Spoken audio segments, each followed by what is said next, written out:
Israel থেকে এমন হামলা চালাচ্ছে, ইরানের সবচেয়ে বড় তেলের ভান্ডার ধ্বংস করে দিচ্ছে।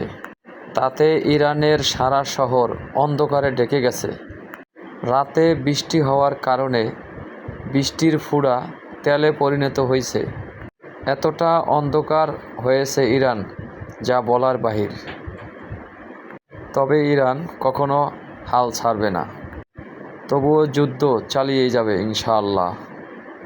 দোয়া করি ইরান, তুমি আগায়া যাও। তোমার পক্ষে আমরা আছি, ইনশাআল্লাহ থাকব। তবে ইরানের অস্ত্রের ভান্ডারে যা আছে তা দিয়ে 6 মাস পর্যন্ত যুদ্ধ চালিয়ে যেতে পারব। তবে ইরানকে ডোনাল্ড ট্রাম্প যুদ্ধ থামানোর জন্য অনুরোধ জানাচ্ছে। তবে ইরান সরাসরি নাকচ করে দিচ্ছে, হয়তো মারব নালে মরব। এটাই ইরানের বক্তব্য। তবে আমার তরফ থেকে আমি বলবো, ইরান তুমি চালায়া যাও।